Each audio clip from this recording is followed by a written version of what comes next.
perkenalkan diri.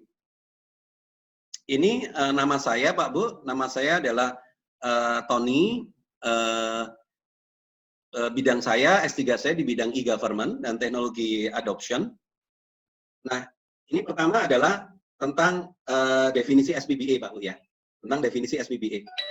Nah, definisi SPBA saya ambilkan langsung di dalam Perpres 95 tahun 2018. Definisi SPBA adalah penyelenggaraan pemerintah yang memanfaatkan teknologi informasi dan komunikasi untuk memberikan layanan kepada pengguna SPBA. Intinya adalah, kalau dari banyak definisi, Pak Bu, bahwa yang namanya dikenal dengan e-government, atau kita mengenalnya sebagai sistem pemerintahan berbasis elektronik, itu adalah ketika KLDI, kalau kita, Kementerian, Lembaga, Pemerintah Daerah, dan institusi instansi pemerintah, itu memanfaatkan TIK.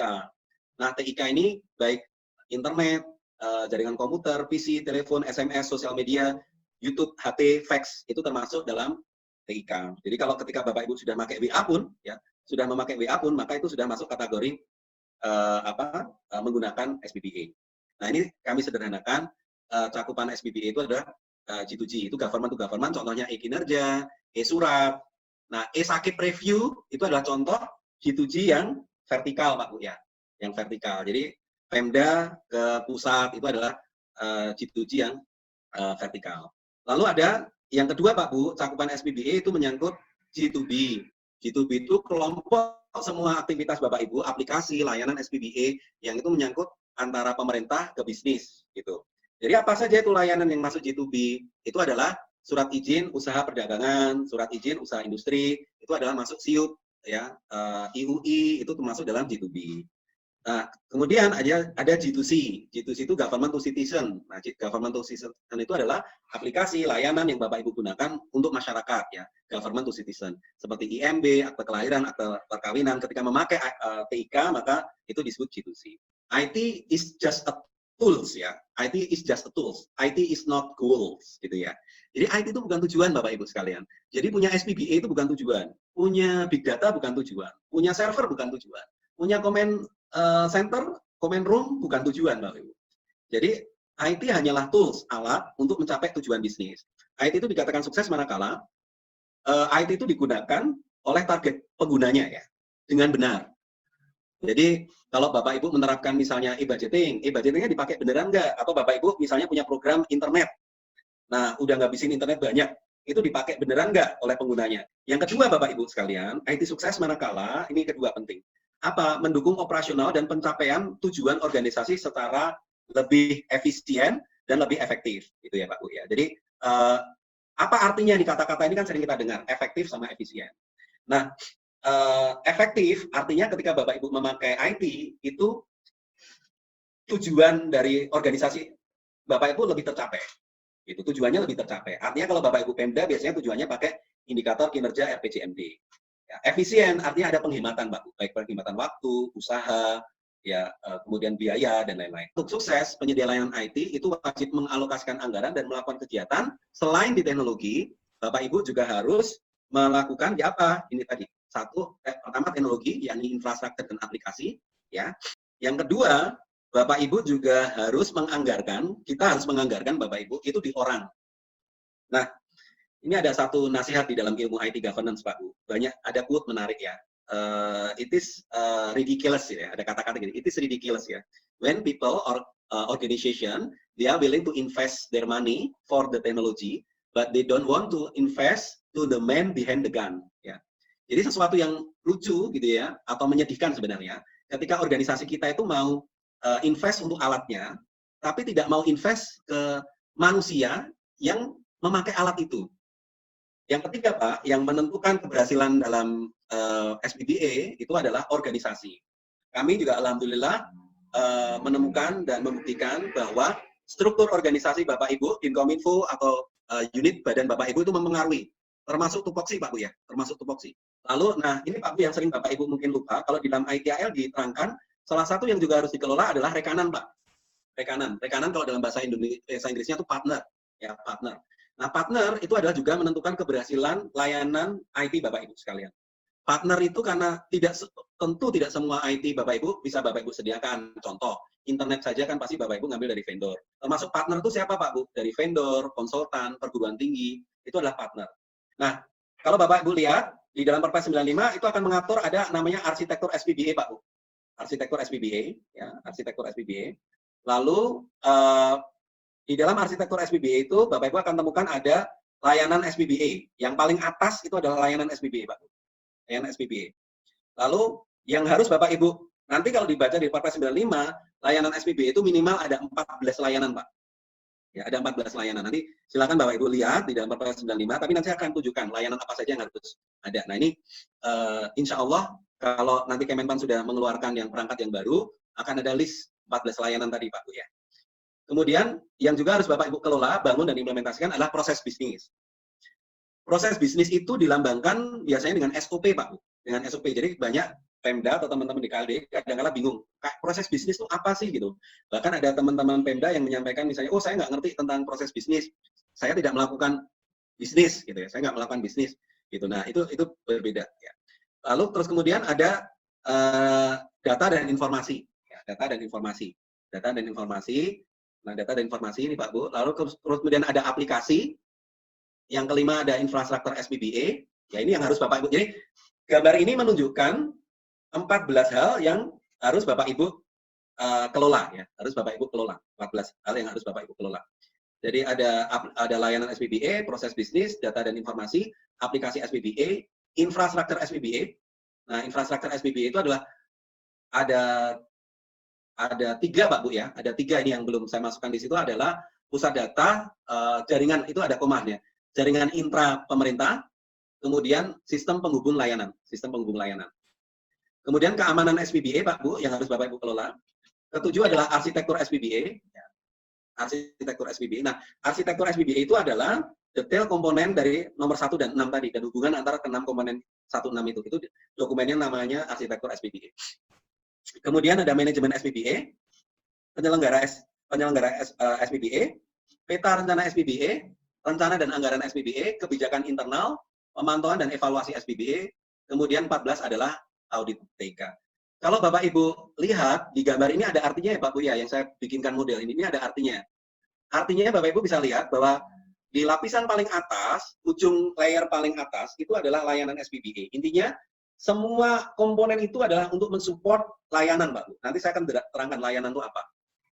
Di bawah layanan ada proses bisnis. Di bawah proses bisnis akan dibutuhkan data informasi. Mensuplai data dan informasi akan butuh aplikasi. Nah, aplikasi apa saja yang dibutuhkan akan disimpan dan dijalankan infrastruktur SPBA. Lalu, semua komponen ini harus diamankan, sehingga Bapak Ibu butuh melakukan keamanan SPBA. Dan semua komponen ini juga perlu di-manage, makanya Bapak Ibu perlu manajemen SPBA. Dan ini semuanya dijalankan oleh penyelenggara SPBA. Nah, apa yang harus Bapak lakukan, yang Bapak Ibu rencanakan tentang keamanan, layanan, proses bisnis, data, aplikasi, infrastruktur, manajemen, dan penyelenggara itu, semuanya Bapak Ibu rencanakan per tahun, ya minimal selama 5 tahun, dan itu masuk di dalam dokumen namanya peta rencana SPBA. Jadi peta rencana SPBA adalah seperti timetable Pak Bu. Tahun 2020, keamanan ngelakuin apa, layanan ngelakuin apa, proses bisnis ngelakuin apa, data dan informasi ngelakuin apa, aplikasi ngelakuin apa, infrastruktur itu peta rencana SPBA. Peta rencana SPBA itu Bapak Ibu, kemudian ketika akan menjadi ranger, ya kan Pak Bapak ya. Jadi peta rencana, Bapak punya dokumen 2020 mau ngelakuin apa tuh di komponen yang 12 tadi ya, mau ngelakuin apa. Nah, maka Bapak Ibu akan masukkan di ranger.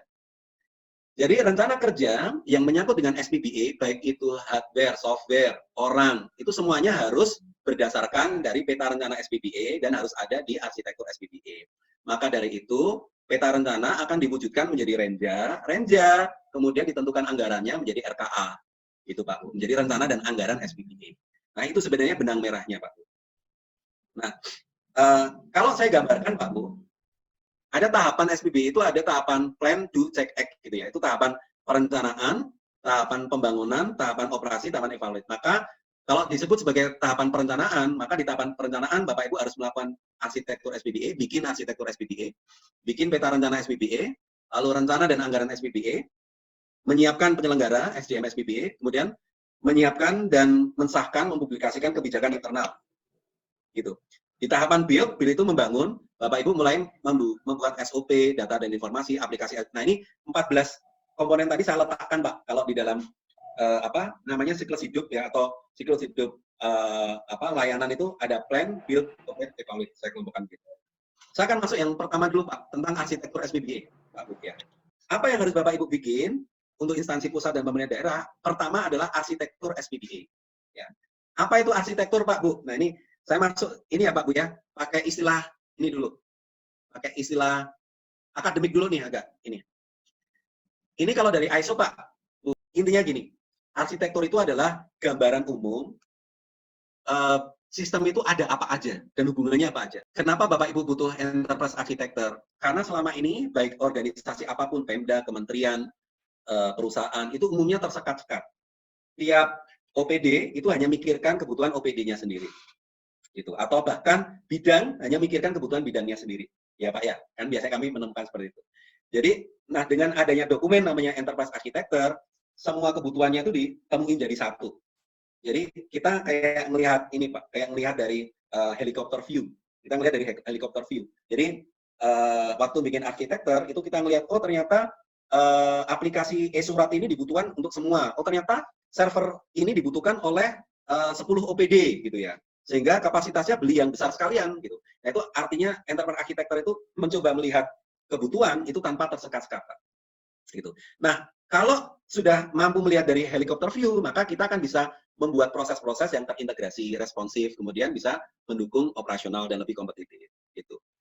Dalam Perpres 95 dikatakan bahwa arsitektur SPBA adalah kerangka dasar yang mendeskripsikan integrasi proses bisnis, data, informasi, infrastruktur, aplikasi, keamanan untuk menghasilkan layanan SPBA yang terintegrasi. Jadi dengan helikopter view tadi, kita akan bisa melihat seperti gambar ini, Pak. Jadi kita akan tahu, oh, arsitektur yang baik adalah ketika bisa ditelusuri, di tracking back, oh, server, misalnya Pak Bu, server 300 juta tadi itu dibutuhkan karena untuk menyimpan, misalnya, 10 aplikasi, di mana aplikasi itu dipakai oleh 20 OPD. Nah, aplikasi 10 tadi untuk menyimpan 30 data informasi. 30 data informasi tadi untuk mensupply 6 proses bisnis. 6 proses bisnis tadi itu mendukung atau relate with 6 layanan SPBA. Nah itu kalau di dokumen arsitektur SPBA itu harusnya ada diagram Pak, ada diagram yang bisa menunjukkan hubungan dari infrastruktur ke proses bisnis apa yang disupport. Gitu. Sehingga mohon maaf kalau ada pemeriksaan BPK atau pemeriksaan BPKP menanyakan, maka itu harusnya bisa diarahkan sana. Baik. Ini kita masih bicara dari 14 komponen, masih bicara satu ya Pak, arsitektur SPBA dulu. Nah, arsitektur SPBA ini Pak, wajib Pak. Kenapa wajib? Karena pertama Perpres 95 2018 itu wajib. Kedua adalah Permenpan yang nomor 5 tahun 2018. Kemudian Bapak Ibu juga butuh arsitektur SPBA untuk acuan perencanaan pembangunan semua komponen SPBA. Jadi artinya harus ada dokumen untuk koordinasi. Tadi sudah saya sampaikan harusnya arsitektur SPBA itu ada 6. Nah, ini menarik Pak. Di setiap domain itu harus punya namanya referensi arsitektur. Nanti silakan Bapak Ibu lihat di Perpres 95 yang saya sampaikan. Nah, referensi arsitektur itu artinya kalau konsultan, rekanan atau tim Bapak Ibu membuat arsitektur SPBA, itu masing-masing 6 arsitektur itu harus ada referensinya, Pak. Harus ada referensinya. Contoh, misalnya tadi membuat arsitektur data dan informasi. Nah, arsitektur data dan informasi itu ketika menyusunnya itu pakai referensi framework apa? Pakai referensi framework apa misalnya gitu ya. Nah, kalau saya misalnya memakai, kalau data informasi pakai DAMA, Pak, data management gitu ya. Terus kalau aplikasi pakai apa? Kalau keamanan pakai ISO 27001. Kalau proses bisnis pakai apa? Kalau proses bisnis misalnya pakai Business Process Modeling Annotation BPMN gitu ya. Nah, ini jadi setiap waktu membuat arsitekturnya di 6 itu harus ada referensi arsitekturnya. Nah, biasanya yang dihasilkan tadi kan ada 6 domain ya Pak Bu yang harus. Nah ini yang dibutuhkan biasanya ada 7 buku, ya, ada 7 buku. Kemudian ada 7 buku itu ada harusnya ini bisa buat acuan kalau Bapak Ibu nanti punya tim. Nah timnya nanti bisa membuat ini Pak. Jadi yang harus dibikin oleh Bapak Ibu di arsitektur SPBA itu buku 1 itu biasanya tentang kondisi existing dan permasalahan SPBA. Isinya itu Pak Bu. Jadi kalau Bapak Ibu sekarang sedang mengerjakan arsitektur SPBA, Bapak Ibu bisa meminta ke rekanan Bapak Ibu sekalian tolong dibuatkan 7 buku. Buku pertama itu tentang kondisi existing dan permasalahan SPBA. Jadi itu tentang semua komponen, 14 komponen yang ada tadi, sudah saya tunjukkan di depan tadi, yang sekarang ada di Pemda Bapak Ibu. Lalu permasalahannya apa saja? Kemudian kondisi existing, kondisi SPBA yang ingin dituju 5 tahun mendatang, Pak Bu. Ya. Habis itu lalu dibuat gap analysis. Ya, dibuat gap analysis. Jadi gap analysis itu adalah dari apa yang ingin dituju 5 tahun mendatang sama kondisi sekarang. Nah, ini kurangnya apa? Nah, ini harus dibikin gap analisisnya. Nah, gap analisis itulah yang nanti akan diwujudkan dalam bentuk buku 2, buku 3, buku 4, buku 5, buku 6, buku 7. Ya, ini arsitektur layanan SPBA, arsitektur proses bisnis, arsitektur data informasi, aplikasi, infrastruktur itu. Nah, itu ada 7, kemudian dibikinin poster. Nah, biasanya nanti butuh kemudian draft atau perwali gitu ya, Pak Bu ya. Draft perwali untuk payung hukum tadi. Gitu. Nah, mungkin ini yang saya usulkan untuk arsitektur itu adalah apakah Bapak sudah memperbarui arsitekturnya, apakah sudah memiliki payung hukum wali kota. Saya mau izin ini Mas Dias yang di samping saya, at least sampai ke layanan dulu, satu aja ya, sampai ke layanan. Nah, layanan yang Bapak Ibu harus sediakan, ya menurut Perpres 95, apa itu layanan? Apa itu layanan? Tadi kan sudah arsitektur ya Pak Bu ya. Yang kedua adalah layanan. Layanan itu adalah menurut Perpres 95 adalah keluaran yang dihasilkan oleh satu atau lebih ya atau beberapa fungsi aplikasi SPBA dan punya nilai manfaat. Kalau Bapak Ibu lihat di gambar saya ini, layanan itu banyak Pak Bu. Ada layanan publik misalnya di Spenduk Capil gitu ya. Itu intinya adalah dia menghasilkan value. Value itu manfaat. Nah, lalu pasti dia butuh support aplikasi infrastruktur SDM. Nah, untuk bisa berjalan butuh prosedur layanan, standar layanan SOP maupun JUPIS. Nah, ini penting Pak Bu, monggo silakan kalau mau difoto. Layanan SPBA yang harus ada, termasuk yang nanti akan Bapak Ibu dinilai oleh, mungkin insya Allah ya, nanti oleh Kemenpan adalah, Bapak Ibu nanti akan ditanyakan, akan dibagi layanan harus disediakan oleh setiap KLDI. Ya, ini layanan administrasi pemerintah berbasis elektronik, itu internal, dan layanan publik berbasis elektronik, ya, itu eksternal. Nah, layanan internalnya itu ada 10 Pak, Ya, 10 itu adalah perencanaan, ya, layanan perencanaan. Biasanya Bapak Ibu nanti akan diminta buktinya dalam bentuk aplikasi ya Pak Bu ya. Aplikasi apa perencanaan itu? Biasanya kayak aplikasi e-budgeting. Misalnya aplikasi lebih dari satu Pak. Perencanaan e-planning, penganggaran e-budgeting, keuangan SIMDA keuangan, pengadaan barang dan jasa SPSE, kepegawaian Simpet, kearsipan e-arsip biasanya punyanya perpustakaan, pengelolaan barang milik negara Simbada, pengawasan internal terkait pemerintah inspektorat, akuntabilitas sakit ya Pak, kinerja pegawai kinerja. Lalu layanan publik yang harus Bapak Ibu juga sediakan dan tunjukkan adalah pengaduan layanan publik. Bapak Ibu kalau yang gabung dengan lapor bisa pakai lapor. Kalau di Jawa Timur ada Cetar, ada aplikasi apapun. Lalu ada data terbuka biasanya pakai PPID Pak, yang PPID GoID punya Bapak Ibu, Pemda, itu juga sudah masuk data terbuka. Kemudian jaringan dokumen dan informasi JDIH Pak Bu, yang lalu ada juga yang harus ditunjukkan dan disediakan dan layanan publik sektoral. Nah, di pasal 44 itu disebutkan ada banyak layanan publik yang bisa disebutkan. Kalau besok mungkin Bapak Ibu hanya menunjukkan 3 ya, setahu saya nanti ditunjukkan 3 tuh di sektoral itu. Nah, ini ide kegiatan. Jadi setiap presentasi tadi saya berikan ide paket kegiatan. Ini penjelasannya, ide paket kegiatannya apa?